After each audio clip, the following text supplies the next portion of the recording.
Hello viewers, welcome to my YouTube channel. Get ready for heart-touching stories. Don't forget to subscribe and let's begin. The morning of Daniel's 18th birthday, I woke up at 4:30 in the morning and couldn't go back to sleep. That wasn't unusual for me anymore. Sleep had become something that happened to other people, people who didn't lie awake replaying the same memories over and over like a scratched record that kept skipping back to the worst parts, people who hadn't spent the last 3 years watching their families slowly become strangers. I lay there in the dark, staring at the water stain on the ceiling of my apartment, the one I'd been meaning to report to the landlord for 6 months, and I thought about the gift sitting on my kitchen table. It was wrapped in brown paper because I'd run out of the good wrapping paper last Christmas and hadn't bought more. I tied it with a piece of twine I found in the junk drawer. It looked exactly like what it was, something wrapped by a man who was trying his best with what he had, which wasn't much. I thought about how Daniel would look at it. I already knew. I already knew before the day even started. His mother and I had divorced when he was 14. That's a brutal age for a boy, old enough to understand everything, young enough that it reshapes him in ways that don't fully show up until later. He'd been close to me once. When he was small, he used to climb into my lap while I read the newspaper and fall asleep there, his whole body trusting mine the way only children can trust, with their entire weight with complete surrender. I missed that boy every single day. The divorce had not been clean. Divorces never are, but ours had been particularly ugly in the way that quiet things are ugly, not explosive, not dramatic, but slow and grinding, like a stone being worn down by water. His mother hadn't turned him against me deliberately. I want to be fair about that. But she was angry, and anger has a way of leaking into the air of a house, and children breathe that air and it becomes part of them. By 15, Daniel had started calling me by my first name. Robert, not Dad anymore. Robert, like I was a coworker he didn't particularly like. By 16, he'd stopped returning my calls unless his mother made him. By 17, he developed a way of looking at me, or rather, a way of not quite looking at me that made me feel like I was already gone. Like I was a ghost haunting a house that had moved on without me. I told myself it was a phase. That's what the therapist said, the one I'd seen for about 4 months before the cost became impossible. Adolescent boys often redirect their pain outward toward the parent they feel safest being angry at. In his own way, Daniel's anger toward you might be a sign that he still cares. I held on to that. I held on to it the way a drowning man holds a piece of driftwood, not because he's sure it will save him, but because it's what he has. The drive to his mother's house took 40 minutes. I'd moved to the east side of the city after the divorce, partly for the cheaper rent, partly because I needed to be somewhere that didn't hold the shape of the life I used to have. Every street in our old neighborhood had memories embedded in it like splinters, and I was tired of flinching. I bought a cake from the grocery store bakery. Chocolate because it used to be his favorite. I didn't know if it still was. That was the kind of thing I didn't know about my son anymore, whether he still liked chocolate cake, what music he was listening to, whether he'd found a girl, whether he was happy or sad or somewhere in the vast middle territory that most of us actually inhabit. His mother, Karen, answered the door. We had achieved over the years a kind of functional détente. We were polite to each other the way neighboring countries are polite when they've stopped fighting but haven't forgiven anything. She told me Daniel was in his room. She offered me coffee. I said no thank you. I sat in the living room that used to be my living room and waited for my son. He came downstairs in no particular hurry. At 18, Daniel had grown into someone I was still learning to recognize. He had my height, 6'1", but his mother's coloring, her dark eyes and dark hair. He was handsome in the way of young men who don't know it yet, though I suspected he was beginning to figure it out. He was wearing a gray hoodie and athletic shorts, and he looked at me the way he always did now, with a kind of carefully maintained neutrality, like he decided in advance not to feel anything about seeing me. Hey, he said. Happy birthday, Bud, I said. He winced a little at Bud. I noticed. I always noticed. His mother brought out the cake and we sang, and he blew out the candles with the dutiful patience of a boy who knew this ritual was important to someone, just not particularly to him. Karen's sister was there with her husband and their 2 kids, so there was enough noise in the room to cover the silence between Daniel and me. I was grateful for that. Then came the gifts. Karen had gotten him an expensive pair of headphones he'd been wanting. He lit up for those, genuinely, his face breaking into the real smile that I hadn't earned in years. Her sister gave him cash. Her brother-in-law gave him a gift card to his favorite sports store. Then I handed him the package wrapped in brown paper and twine. He looked at it for a moment. Something moved across his face, a quick flicker of something I might have imagined. Go ahead, Karen said, with the careful encouragement of a woman who was trying, in her way, to hold something together. He tore the paper open. Inside was an old watch, not old in the valuable sense. Not a vintage Rolex or an antique heirloom with a provenance that could be verified. It was a Seiko, a simple mechanical wind-up watch from the 1970s, with a worn leather band and a cream-colored face, the kind of watch that sits in the bottom of a box in the back of a closet for decades, until someone finds it and doesn't quite know what to do with it. My father had given it to me when I turned 18. Daniel turned it over in his hands. He looked at it the way you look at something when you're trying to find something nice to say about it, and coming up short. It's a watch, he said. It was your grandfather's, I said. He gave it to me when I turned 18. I wore it every day until I paused. Until my life fell apart was what I almost said. For a long time, I finished. He turned it over again. I could see him looking at the worn leather, the small scratch across the crystal face, the way the metal casing had lost some of its finish along the edges. Dad got you something from his heart, Karen said quietly. Daniel set it down on the table. It's kind of beat up, he said, and then in a voice that was too quiet to be aimed at me but not quiet enough to miss, looks like cheap trash. The room went still. Karen's face changed. Her sister looked at the floor. The kids, who were 7 and 9 and understood more than adults gave them credit for, suddenly became very interested in their cake. I didn't say anything. I sat there and I took it the way I'd learned to take things, which was by finding somewhere inside myself to put it, a room I'd been filling for years, stacking hurt on top of hurt until I wasn't sure how much more it could hold. Daniel seemed to realize a half-second too late that he'd crossed a line. He looked up, and that's when everything changed. Because his grandmother walked in, my mother, Daniel's grandmother Alina, had not been expected. She was 76 years old and still drove herself everywhere, which terrified me, but there was no one on earth with the authority to stop her. She called Karen earlier that week to say she didn't think she could make it, that her knees were giving her trouble. None of us had expected her. She walked in the door with a tin of homemade oatmeal cookies, and the particular energy of a woman who has outlasted every difficulty life has thrown at her and has decided to simply keep moving. She was barely in the room before she saw the watch on the table. She stopped. She set down the cookies very carefully on the sideboard. And then she crossed the room and picked it up, and something happened to her face, something quiet and enormous at the same time, like a door opening into a very large space. "Where did you get this?" she asked. She was looking at me. "I brought it," I said. "It was Dad's. He gave it to me when I turned 18. I thought Daniel should have it." My mother sat down. She sat down the way old women sit when their legs have decided the conversation is more important than standing, deliberately with a kind of authority. "You know what this is?" she asked. She wasn't asking me. She was asking Daniel. Daniel, who had the grace to look uncomfortable, shook his head. "Your great-grandfather brought this watch from Poland," my mother said. "He carried it in his shoe for 6 weeks. He was 22 years old. He didn't speak English. He had $40, which was everything he had in the world." She paused. "And he had this watch." Room was very quiet. "His name was Alexander," she continued. "Everyone called him Alex. He arrived in this country in 1923 with nothing but that watch, those $40, and his own 2 hands. He got a job in a factory in Pittsburgh. He learned English by reading the newspaper every single morning, one word at a time.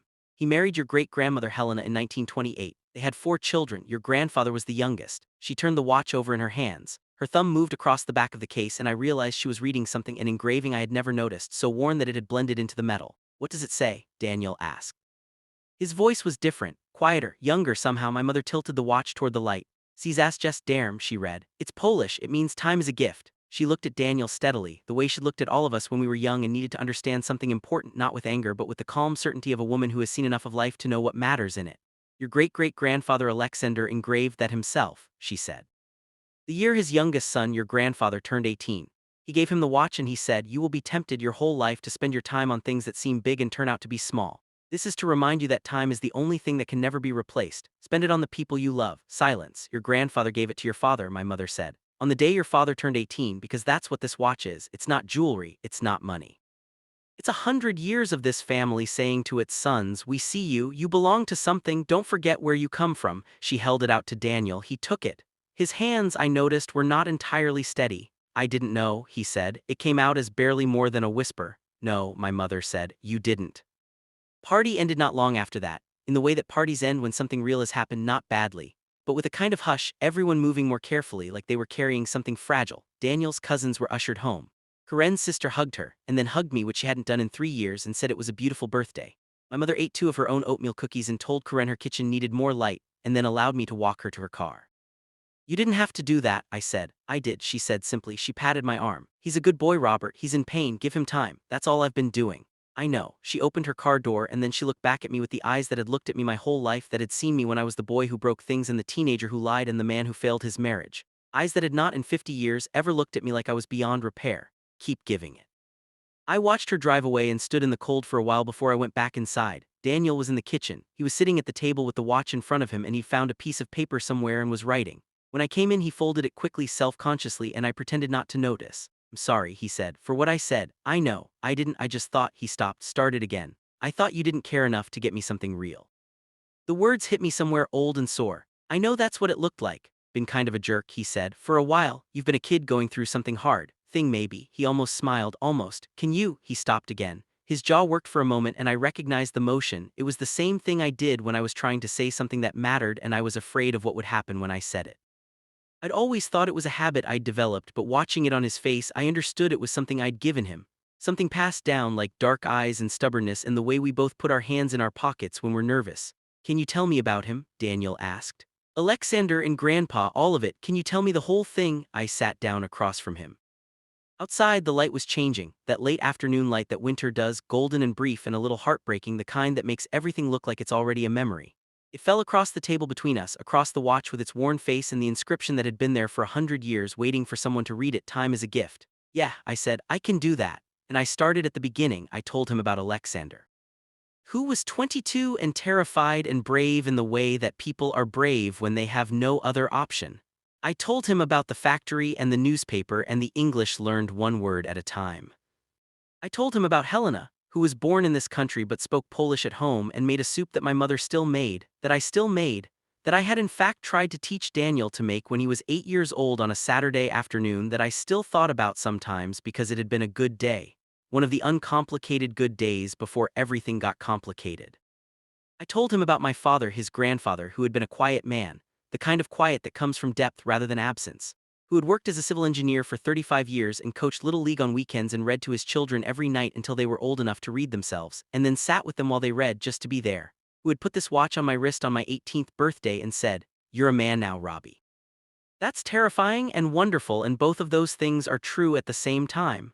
Who had died 6 years ago, 18 months before Daniel's parents' marriage ended, which meant Daniel had been grieving two losses simultaneously at an age when grief is not yet something you have the tools to process.